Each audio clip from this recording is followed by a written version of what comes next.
Just go to the beginning. Okay, so this is just some Mythbusters around Islamophobia. As you know, our conversation today is around Islamophobia Awareness Month, which is the whole month of November every single year. So the first myth is Islam is the world's second largest religion. And does everyone want to just unmute and then shout true or false? Whatever you think. Go for it. True. True. True. True. True. Okay, yep, you're all right. It is true. So the largest religion is Christianity with 2.2 billion people, and Islam have 1.6 billion. And then Hinduism, there's 900,000 people around the world. Okay, next one. Muslims worship a different God to Christians and Jews. And again, unmute, shout true or false. False. False. False. False. Okay. You're right. Allah means the one God, and the roots of all three faiths are the same, so they all worship the same God. Next, Muslims have only recently come to Britain. True or false? False. False. Yes. False. Yep. So Muslims have been here for over 1,000 years, and the first large group of Muslims came as sailors recruited from India over 300 years ago. Okay. Islam is a violent religion. True or false? False. False. False. Okay. So the Quran promotes peace, harmony, and tolerance, and jihad actually means to strive or to struggle. Next one. Muslim women have never become world leaders. True or false? False. False. False. Yes. So Muslim women have been heads of state in Indonesia, Turkey, Bangladesh, and Pakistan. Awesome. So just before we kind of go into what Islamophobia is and stuff like that, just wanted to present a quick slide on the intersectionality of race and religion. So a common misconception is that Muslims generally all look alike and they're not very diverse, but there's actually a lot of diversity within Islam, and Muslims come from across the world, and they're also very like loads of famous Muslims. So for example, there's an image here of Halima Aden, who's a model who is from America and also Somalia. And there are also Muslims in Malaysia, and there are different sects of Islam. So there's Shia, and there's Sufi, and there is Sunni. Those are kind of the three major ones. And there are Muslims in every single continent on the world. And there's actually a breakdown on Wikipedia by country, if anyone is interested in the data side of things. The definition of Islamophobia is an exaggerated, irrational fear, hatred, and hostility towards Islam and Muslims perpetuated by negative stereotypes, resulting in bias, discrimination, and marginalization of Muslims from civic, social, and political life. There are lots of examples from British tabloids here of examples of Islamophobia within the UK, specifically within media. I am going to stop right there and then hand over the conversation to our first speaker, who is Molly from Muslim Women Connect, and she will talk much more about this subject. Thanks. Thank you, Salma. So yeah, I am Molly. I'm from Muslim Women Connect, and right, can you see my PowerPoint? Yeah, brilliant. Okay, cool. Sharing your screen is always rife with problems. So I'm from Muslim Women Connect. We are a non-profit organisation that works towards the development of Muslim women, particularly in their careers, through events, training, mentoring, and research. We are 100% run by volunteers and run by Muslim women.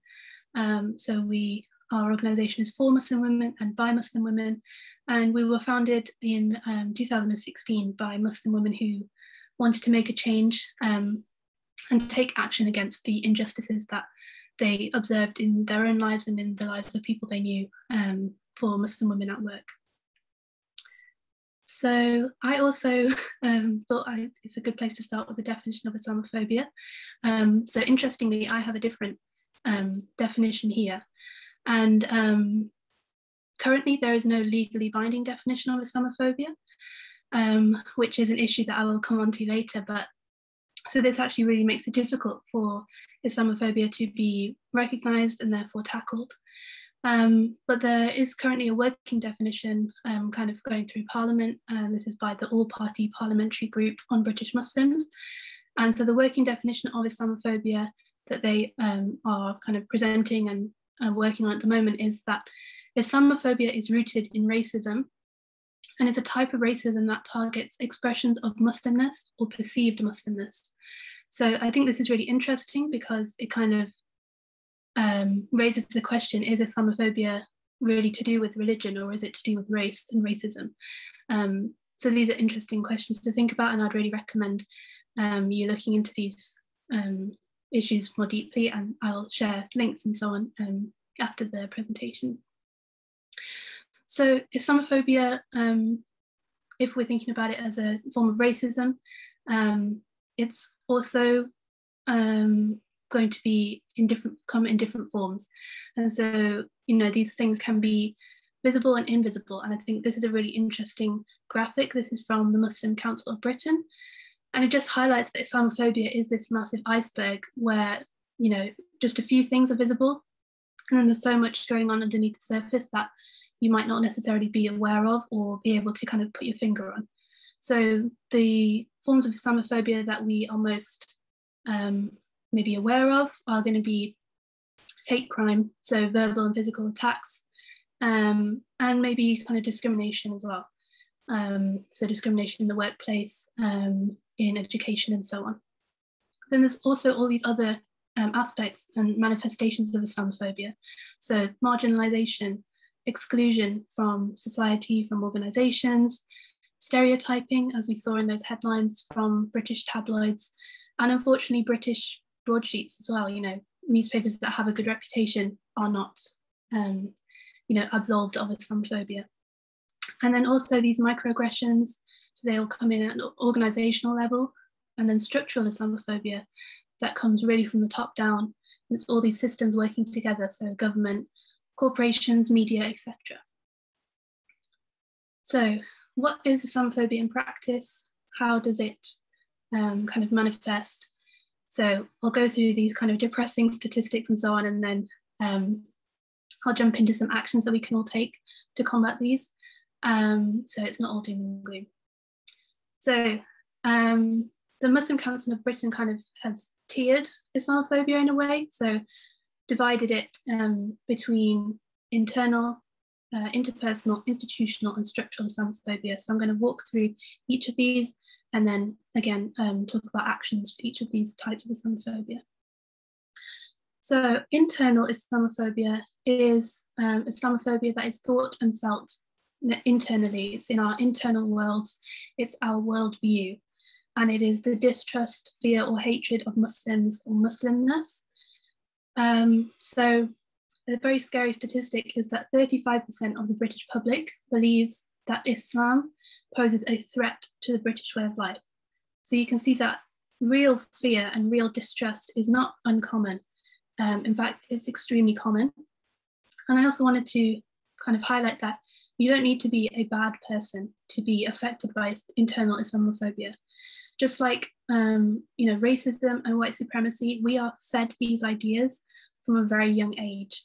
You know, unfortunately, through the society that we live in, through history, through media, education, and so on, these ideas, including Islamophobia, are just so deeply entrenched in our entire environments that these things just worm their way into our subconscious. So you don't need to be a bad person to be affected by these thoughts. The thoughts that you might feel when you step onto a bus and you see a Muslim person and you have a quick split-second reaction in your mind, or you know, you see a headline, or all these things, all these kind of subconscious split-second thoughts that you might immediately tackle, just demonstrate how deeply Islamophobia has become part of our culture and how important it is that we need to kind of start with ourselves and really look inside into our own thoughts and our own feelings and really tackle those for ourselves first before we do anything else. I'll come onto that more a bit later.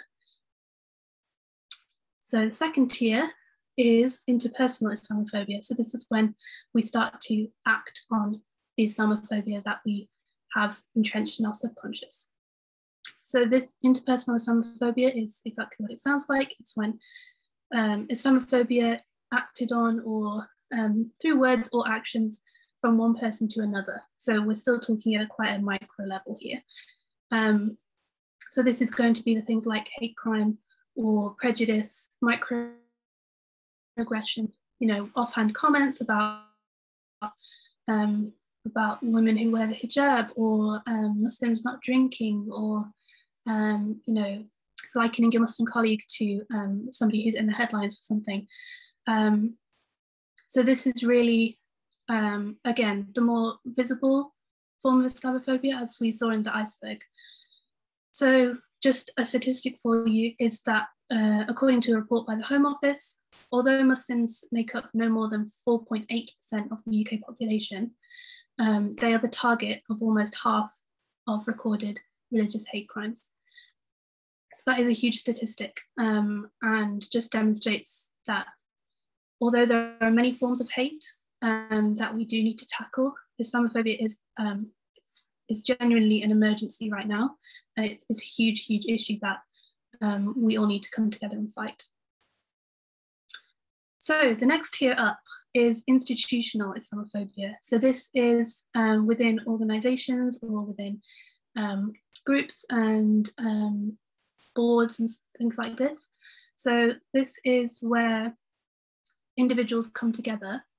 They're in an organization and there are policies, procedures, or cultures that promote or allow Islamophobia to take place. So again, this is in the media. So in the British media, this is a study done by, I think, a branch of the Muslim Council of Britain. So they looked at 10,000 articles from the British media over 2018-2019 and found that for every single one mention of a kind of normal or moderate Muslim, so a Muslim going about their everyday life, there were 21 mentions or negative mentions of Muslims or Islam, or mentions of kind of extremist Muslims.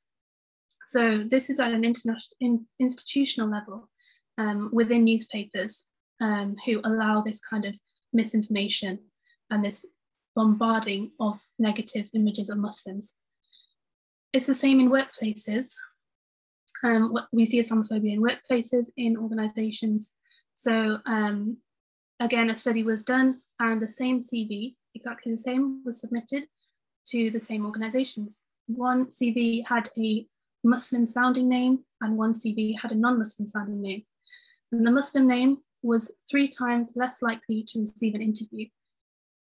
And again, this is institutional. This comes from, a lack of equality, diversity, inclusion practices in workplaces, a lack of training against bias, against racism. And this is how this is allowed to happen and also to increase. And then finally, structural Islamophobia. So this is, again, one level higher. This is all of these organizations and institutions coming together in systems across society to then cause Islamophobia from the top down. So these structural, these are ideologies, again, cultures, policies, and where money is going, then causes structural Islamophobia. So this is structural deprivation, structural discrimination. And this is what causes these statistics. So 50% of British Muslims are living in poverty. And therefore, that makes it difficult to then progress in society to obtain better paid jobs and more qualifications to lift themselves out of that. And so, for example, only 5.5% of Muslims work in higher managerial, administrative, and professional occupations.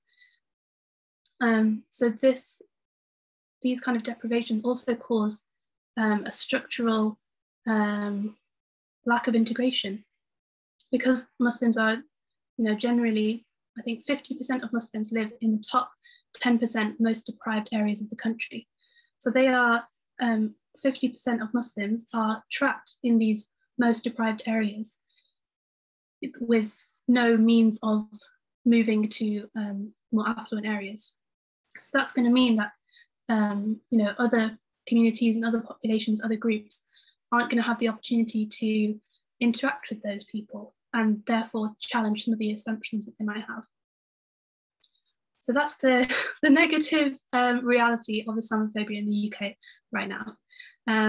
And now I will move on to what we can do about it. So again, I'm going to use these steps because I think they're really useful for thinking about Islamophobia. So let's start with the first step. And the first step is really tackling internal Islamophobia.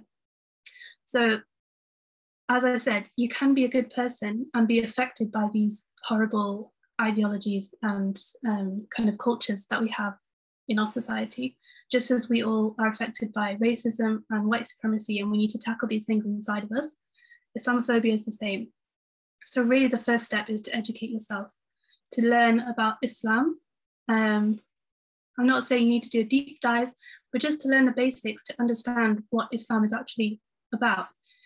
Because so many of the hatred of Muslims, distrust of Muslims, comes from the fact that all of our information about Muslims comes from these newspapers that have, as we saw, hugely inaccurate and negative stories about Muslims that are going to mislead you, because that is their whole intention. So it's incredibly important to educate yourself, to find reliable sources of information about the basics of Islam so that you can understand when things are taken out of context. The second step is to challenge yourself. So whenever you have those immediate thoughts coming up and you recognize that maybe that is an Islamophobic thought to have, challenge yourself. There's no need to feel, horribly guilty, but it's important to challenge those thoughts when they come up. And that's how you can then move on and take the following actions that I'm going to mention now. So when we're tackling interpersonal Islamophobia, this is Islamophobia that happens between people. So this is when you're interacting with others. So the first step here is to listen to Muslims. So if we're talking about the workplace, you might feel like you want to, swoop in and tackle anything that you think is happening and really try and help the situation. Really, the first step is to listen to Muslim colleagues and see what they need, see what the problems are, and really understand where to go, where your starting point is, and what you might be able to do to challenge Islamophobia that's happening around you. The second step is similar. So this is to educate and challenge others. So once you've educated yourself, once you're challenging yourself, it really is a responsibility that we all have to educate others. So if you have a colleague or a grandparent who shares some questionable thoughts about Muslims, about Islam, then it really is your responsibility to ask them why they think that, to maybe question where they got that information from, to maybe share something that you've learned about Islam, from that first step. And then institutional. So again, we're talking about workplaces here. I think that's a good place to start. So workplaces really need to have very clear zero tolerance policies and procedures about Islamophobia. So everyone in your organization needs to know exactly how and who to talk to, how to report Islamophobia and who to talk to. These shouldn't be kind of just packed away in a box or just filed somewhere. These should really be active processes and policies that are updated regularly and that are really used by people. Organizations also need proven interventions for equality, diversity and inclusion. So this is things like name-blind job applications, these kinds of things that have been proven to improve the diversity and of job applicants. Because as we saw in previous slides, there is a real discrepancy between the jobs available to non-Muslim sounding names and Muslim names. Thirdly, we as an organisation implement a mentoring programme, which has really, really strong outcomes for women on it. So we provide Muslim women mentors for younger Muslim women. And mentoring and shadowing opportunities have been shown again to improve inclusion and diversity initiatives in organisations. So we would really recommend these. And then finally, just celebrating Muslim staff on an equal level to peers, and just making sure that they are a visible part of your workforce. And then finally, structural Islamophobia. Obviously, this is the more challenging one, but I'm sure lots of you are familiar with kind of working for systems change. So structural Islamophobia is obviously a massive, massive thing to tackle. And I'm not going to be the first one to say that we need to come together to do it. But some small actions that you can take are, again, challenging these systems that are in place. So challenging media, corporations, politicians, complaining when there's misinformation being shared in newspapers, in organisations, in parliament, and also supporting policies, campaigns and causes that promote anti-racism, social inclusion, the eradication of poverty and the elimination of Islamophobia. And finally, I just wanted to provide some really quick tips about if you witness a hate crime incident, if my PowerPoint will catch up with me. So the first thing to do is to, as with any kind of interaction with something that could be quite volatile, you absolutely need to make sure that it's safe for yourself to intervene. And if it's not, please just stay away and call the police. If it is safe for you to intervene, then I would really recommend just standing between the victim and the perpetrator, giving the perpetrator no attention and just speaking calmly to the victim. Don't go in there guns blazing, because these people can be extremely volatile. And then the final step is, and again, I will share these links, is to report it to MEND, which is the Muslim Engagement and Development Organisation, and they have a specified specific Islamophobia response unit where they will deal with Islamophobia, hate crime, discrimination cases, and they'll follow those through to court and provide the victims with support. So that's everything. That was a whistle-stop tour of Islamophobia, definitions, how it manifests, and actions that we can all take. So I think I have 5 minutes for questions, if anybody has any at this point.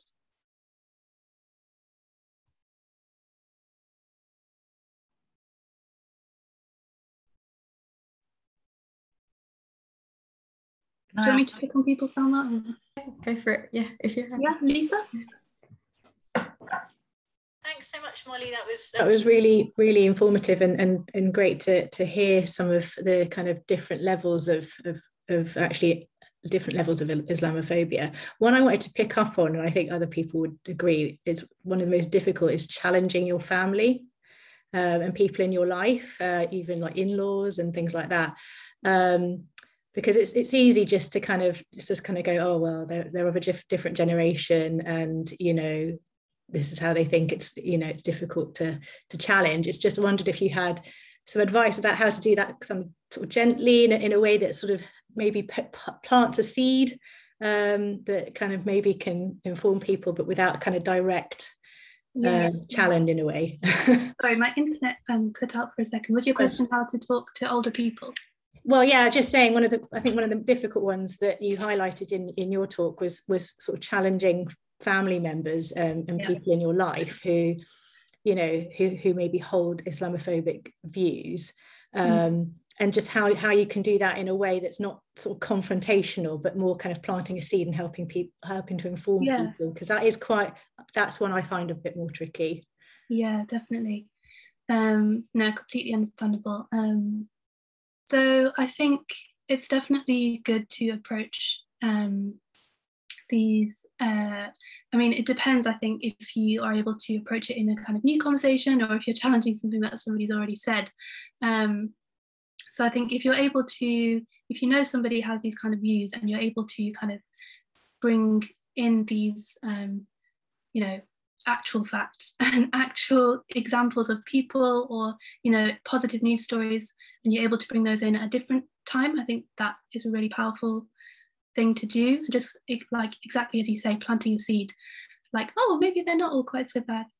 In terms of when you're having a conversation and someone says something problematic, I think a really powerful way of doing it without being confrontational is really to ask questions, just kind of very in a very neutral way, why do you think that, or where did you hear that, or are you sure that's completely true, or that doesn't quite, I'm not quite sure about that.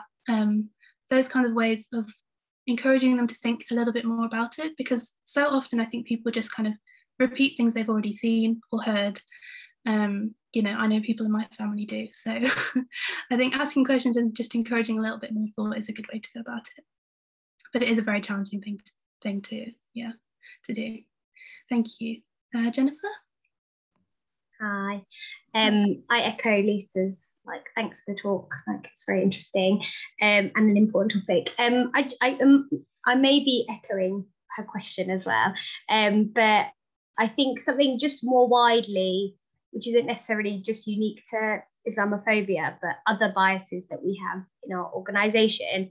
I find it, you said that obviously the structural issue is really difficult, but I think the internal is really difficult to it feels so easy to be like, oh, just read up about it, challenge yourself, but to just any tips on how to create a culture of reflexivity and just to kind of encourage that without direct intervention by oh, well, you've said something bad, so, but just to kind of, how can you change people's mindsets to kind of be more reflective on that, for people who aren't attending events like this. So it could be already covered, but I just wanted to ask about that. Yeah, no, I think it's a good question, and I personally always come back to just having conversations with people. I really think that is the most powerful thing to do. So if people aren't creating a space for themselves to be reflective and to think about the things that they might have come across, I really think it's up to us to kind of create those spaces for them, to have a conversation where, as I say, you encourage reflection through questions, or even talk them through your own thought processes. I think that's also really powerful. And I think as well, making it clear that you are not perfect, and you haven't got it solved. You still have moments where you slip up and so on. I think that's also really important, because people can feel very very attacked and suddenly very defensive if they think you're suggesting that they're not a good person. So I think just talking them through your process, mentioning something that you read, and then what it made you think about, how it made you feel, and any kind of changes that you've made as a result of that. But definitely, I think it's beneficial to mention times when you've made a mistake or made an assumption, or these kinds of things. I hope that answers your question. I'm aware I've gone in over my time a little bit, Salma. Should I take one more, or? Yeah, I think if it's just Amy's question, then yeah, that's fine. Okay. Yeah, Amy. Thanks. Sorry, it's not really a question. Well, I suppose there is a question in there, but thank you first of all, Molly. That was really interesting, and I love the way that you presented that in the different layers. It was really useful. Thank you. I think, and I think it's great that we have an Islamophobia month at the moment. I guess I was interested in your comment at the beginning of educate yourself on Islam, and then you kind of followed that up with a taste of it, because obviously Islam is huge, and it covers, Muslim people cover huge parts of the world, and that the history is so rich and so interesting, as is the culture. And I guess for me, as a mother and as someone who talks about inclusion in its many different forms all the time, there's something about celebrating Islam, which is we don't do enough of. So reading books by Muslim authors. To my son, I point out the footballers who represent Muslim communities, and I think I guess my question is, we don't have a celebrating Islamic History Month in the UK, and when are we gonna have that, I guess, is my question. It's more of a call for action. Yeah, no, that would be great. And I love those ideas about pointing out Muslim footballers and reading books. I mean, finding books, if you have children, finding books with Muslim characters in, these things are so important because we don't have the representation that we need to make Muslims and Islam, familiar, comfortable parts of society. So yeah, I don't know when we're going to have Islamic History Month, but I think it would be interesting. And as you say, there would be a lot to cover. Yeah. Thank you. Anyway, thanks. Thank you. And thanks everyone for your questions, and thank you, Molly, for a great presentation. That was really informative. We are going to move on to Isla now from Co-op to talk about Sharia law and community shares. Thanks, Emma. Hi everyone. I'm just going to share my screen with you now as well. Hope you can see this. Yeah, cool. So I'm Isla McCulloch. I work at Co-op UK and I'm part of the Community Shares Unit. The Community Shares Unit being a partnership between ourselves at Co-op UK, Locality and the Plunkett Foundation, focusing on promoting community shares as a really exciting, innovative form of social investment.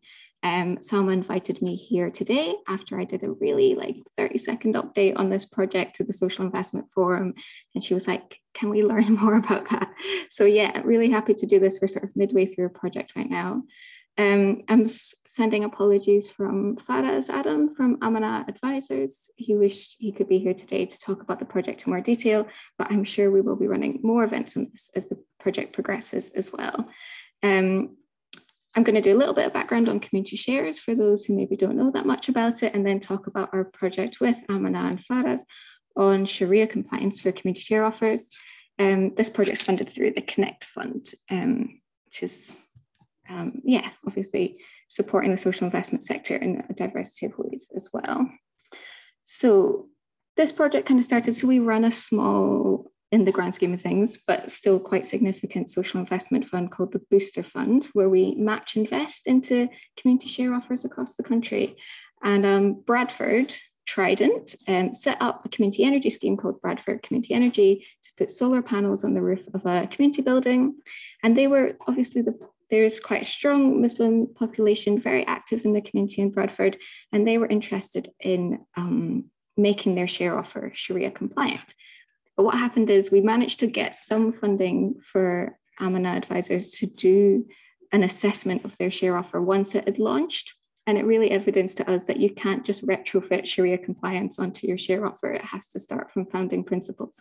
So this project's kind of taken that learning and then taken it back to the ground and said, how can we go from the ground up on this? So it's an 18-month project. So we're only a few months through it. So a bit of background for those who don't know, this is from a report we published last year. Over £150 million, that's actually over £180 million has been raised through community share offers by well over 120,000 investors now. Across the UK and all 4 nations, it's really quite a significant part of the social investment sector but still sits kind of aside. 92% of all businesses that have raised capital through community shares are still trading today, which is an incredible survival rate. Like when you look at sort of the SME survival rates, around 45%. Co-ops in general have a great survival rate, about 76%. But those that have raised capital through community shares are even more resilient to shocks. And COVID actually, we've really seen them go from strength to strength and really prove the benefit in their community and the support from their community. 85% of those, we ran a big survey of over 100 societies that have used community shares, said that the share offer itself had a positive impact on their financial and trading performance. So it wasn't just a source of capital. It was such a useful way of engaging customers, stakeholders in their community. I've worked in social investment for a wee while, and we often talk about social investment as a stepping stone to commercial borrowing. What's interesting, we found with community shares is that over a third of them are actually saying this is such a good way of raising capital to grow our business or develop projects, that they're planning to run another share offer, and about a quarter have actually already run subsequent share offers to develop their business. So community share is not just a stepping stone to commercial finance, but actually maybe a better alternative where it's the right fit for the organization, of course. And then when you look at the investors and the members of the community that invest in community shares, this is from a survey we did of about 540 investors. 80% invest in community shares because of the wider social environmental impacts. Only about 20% actually invested primarily for any financial return. And 46%, almost half, invested because of the co-ownership and the membership aspect of it, where they're not just donating that money, but they become members of the organization or of the business and feel like they have a stake in the ongoing management and organization of it. So this links a lot with the Shariah principles. So we ended up going, well, what do we have in common? Like Amina and Faraz did this small project for us, and it just like lit a little fire of like, he was like, there's more to this than I thought. I spent all my time looking at company models, and this really tricky. And now I'm looking at community shares, and there's a lot of confluence here. So who are they? Just for context, Amina are an independent, globally recognized Shariah advisory firm. They work, internationally, and their focus is on an economic system which preserves wealth, but fairly redistributes wealth and empowers the needy. Really rooted in sort of the pillars of zakat as well. And you look at charitable giving in Muslim populations, it's one of their like core pillars of the religion is to donate, I think it's 2 or 3% of their wealth every year to charitable causes. It's not a nice to have, it's like a core part. And so beyond that, the Shariah, I think, finance world has just grown in arm's length. And Amina and Faraz, they're doing projects now on Shariah compliance of Bitcoin, of cryptocurrencies, like really interesting work on how you can apply these principles, which he explains as like justice, fairness, transparency, honesty, integrity. How do you embed those principles in the modern financial system? So community shares for him was like a really interesting project to get involved with on that front. And from our perspective at Co-ops UK, we're the member body for thousands of co-ops across the UK. And our community shares unit specifically is all about best practice standards. It's an unregulated form of raising investment from the public. So we set best practice standards, and we work to train practitioners and work with societies to ensure that any community share offers are done honestly, transparently, and totally in line with all these principles that are similar to Faraz's as well. So there is a sort of natural confluence. A quick recap for maybe those who aren't so confident on community shares. They are a unique form of finance available to co-ops and community benefit society models. And that's why it sits with us. We are sort of specialists, and I sit within an advisory team of legal advisors and other sort of professional advisors supporting co-ops and community benefit societies predominantly. Separate legislation from the Companies Act as well, so based in a different background. So community shares are considered equity. They are withdrawable shares, i.e. they are repayable finance, it's not a donation. They're non-transferable, so they cannot be sold and traded, and they do not go up in value. It's patient and flexible, so the withdrawal terms and any financial returns are at the discretion of the society and have to not be to the detriment of the society. They confer democratic ownership, so it's one member, one vote, not one share, one vote, which is obviously very different from traditional shares, company shares. Like I said, they're unregulated by the Financial Services and Markets Act, which makes it very affordable for community groups to use this form of finance raising. And it is essentially capital at risk. So there is an element of risk associated with the investment. But like you've seen, survival rates are really high and really resilient business models.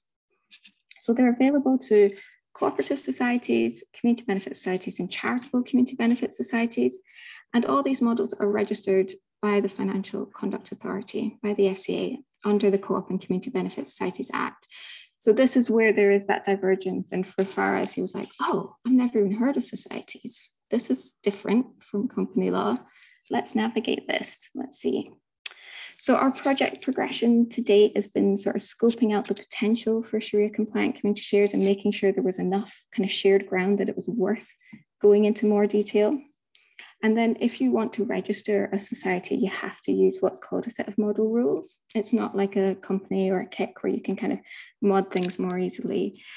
So we are a sponsoring body and we have different sets of model rules. So there's been a huge exercise of going through these model rules with the Shariah lens, because it's really important with this. It's not just about the offer, it's about the governance of the organization and how decisions are made, and fairness and transparency at that organizational and governance level.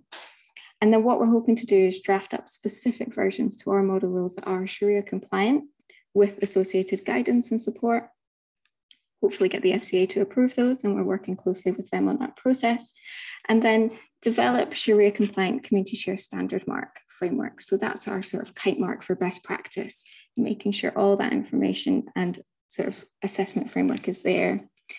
If we can get to that stage, which is, we're at 3 now, we're then looking to identify potential case studies that embed these Shariah principles at the point of registration, and then pilot Shariah compliant community share offers led by Muslim community businesses or co-ops. So working with communities to do that. I might just stop there if there's any questions at this point. I could check the chat because I know it's quite dense. We have a lot. Oh yeah, someone's pointed to the zakat, which is really interesting. Okay, I'll keep going unless there's something popping up. No questions. I think just keep going. Yeah, so obviously Faraz couldn't be here, so I've just copied a few little bits from one of the bits of reports we're working on at the moment, and where we've been able to find this confluence and where he's felt inspired by that. So co-ops are based on these core principles of solidarity, responsibility, democracy, equality, etc. And his view was that actually the driving force of community behind societies is very much aligned with Shariah, which seeks harmony, togetherness, and a sense of community. This was an interesting example where he described takaful as the Islamic alternative to insurance is based on social solidarity, co-op, and mutual indemnification of losses to members. So this sort of joint guarantee, shared responsibility, solidarity, he brought out loads of examples where actually these core principles were very much in alignment. So starting to apply that to these models this is the beginning bit where we went, oh, there's actually something to this, this is really worth pursuing. And if he was here, he'd be far more eloquent about it than I am. But it's really interesting working with him. So where we've had to really look at addressing some specific things, and I think this might be a bit too much detail to go into, but there's lots of areas of our rules that need to essentially align with the Co-op and Community Benefit Societies Act and the legislation, and the FCA won't register a society unless certain areas are addressed in the model rules. So that includes like the aims and objects of the society. They have to have rules to describe their relationship to borrowing, how they invest any of their funds, how membership works and what rights and responsibilities members have versus investment.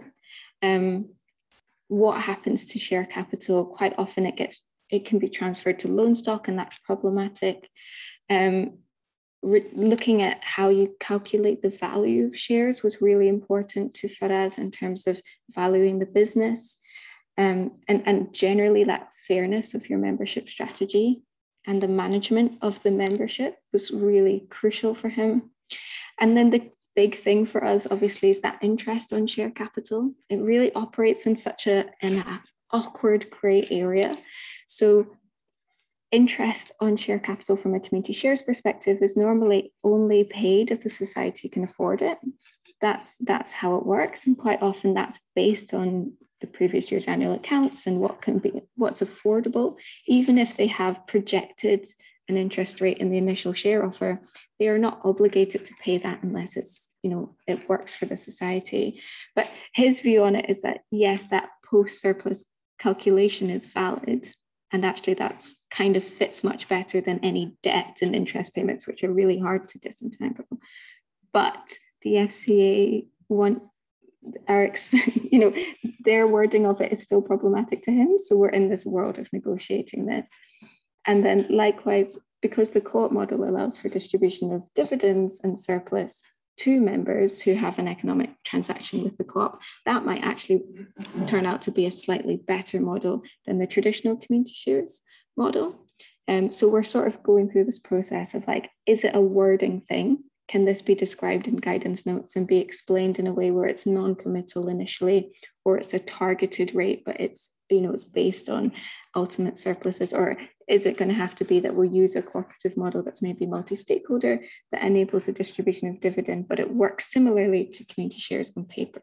So it's all getting very tangled, but also there's enough in this that's given us the sort of bit between our teeth to kind of think we can make this work. The other thing that's interesting was in terms of the dissolution clause or the asset lock, you know, where do the residual assets of the society go if the organization goes bust? And some of this, there's a bit more flexibility from Shariah. Initially, he was like, no, you know, residual assets have to go to members. But actually now we're looking at, you know, it's about honesty and openness. And if actually those assets are distributed to a similar charitable organization, and that is clear from the beginning, and that's the contract the members sign up to when they invest, and that would still be enabled. So this is just a sort of flavor of the kind of technical detail we're going into, and the subtleties between community benefit societies, charitable community benefit societies that still have to be compliant with the Charities Act, and the co-op model as well, and the opportunities that offers. Another really interesting thing, obviously, is that there's a really clear business sectors that are allowable within community share, within Shariah compliance, not within community shares, but we also have specific organizations and sectors we see more commonly with community shares. So trying to find that kind of Venn diagram. These are just at a glance some of the things that wouldn't be allowed. So we have quite a lot of community pubs, for example, that's just definitely a no-go. And a few community cinemas, few community breweries, that's never going to happen. But in general, there's quite a lot of opportunity. Some of the sectors that he's kind of raised out of interest: grocery stores, retail outlets, so community shops are a really popular model, nurseries, daycare facilities, education, schools. He's saying a lot of these organizations are already structured in a way where a society model would be a good fit. And there's sort of like lots of informal micro lending going on that actually looks a bit like community shares anyway, but could be formalized through the society model. Sports facilities is one we see quite a lot of. It works really well from a community perspective. Social care, we're seeing more of sort of cooperative social care models, which might be really interesting. Healthcare, and then generally kind of community hubs, multi-purpose facilities as well. So Salma kind of asked me to kind of talk about our approach to this project a little bit, which was really useful for me to reflect on as well. So, I mean, reflecting on Molly's presentation, it's been really important for us to, learning about Islam as a religion, and I completely understand a lot of Islamophobia is actually conflating this religion with race and nationality or ethnic background. And I really want, obviously, I think when we comes down to working with the pilot groups, we'll really be learning about the specific context of those organizations, because I have Malay Muslim friends that don't have much in common necessarily with like Pakistani Muslims in the UK, and so kind of making sure it's relevant to that culture and community. But what's been really interesting with this project is that through Faraz, we're learning so much just about the Quran and about the core principles of Islam as a religion and as guiding principles, rather than placing it in a racial context.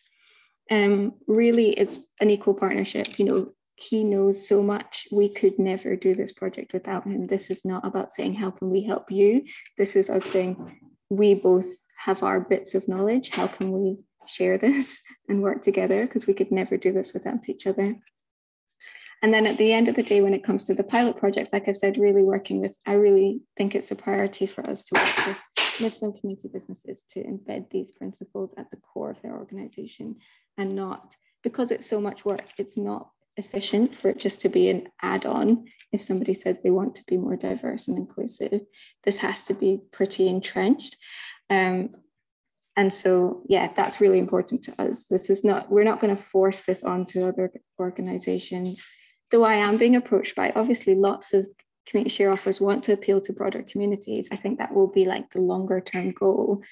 But for us to make this work now, we really need to work from the ground up and not just stick it on as a nice sticker later on. It's not going to work. And then within that, acknowledging the diversity within the British Muslim community and their interpretations of Sharia principles. Faraz and I had a good discussion about proceeds of gambling are considered haram in Islamic finance, and almost every community charity in the UK has got money from the National Lottery, which is gambling. So some muftis' view is that, you know, that proceeds of gambling can be recycled through a charitable organization and sort of cleaned in that process, like money laundering, but in a good way. But actually, some muftis might disagree with that interpretation. So I think we're just cognizant of that fact, but it's really good to be working with him to kind of understand that diversity as well, and not just think, oh, we're going to do this and then every Muslim community will be able to jump on board with it. It still has to be appropriate. So yeah, that's a brief overview. I wanted to make sure I had time for some questions as well. We've got a couple of questions in the chat. So one is very easy. Are the slides available? Is that okay to share this? Yeah, for sure, definitely. And then Amir asked, how much demand do you see from this product for non-Muslim led charities or other structures? Or is it too early to tell? I mean, the demand came originally from non-Muslim led charities, or the nature of community benefit societies is that they bring a lot of people together. So like the Bradford one, for example, the management committee involved representatives from some Muslim backgrounds and some not. And some of them assumed it would be Sharia compliant and made it immediately and didn't question it, you know. So there was that process of, yeah, it's kind of mixed demand.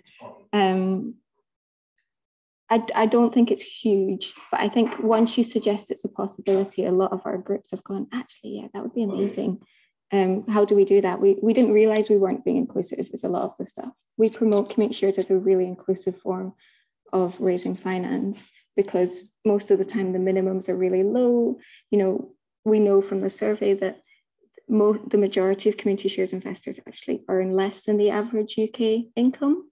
So from an income inequality perspective, it's quite inclusive, but we hadn't considered this.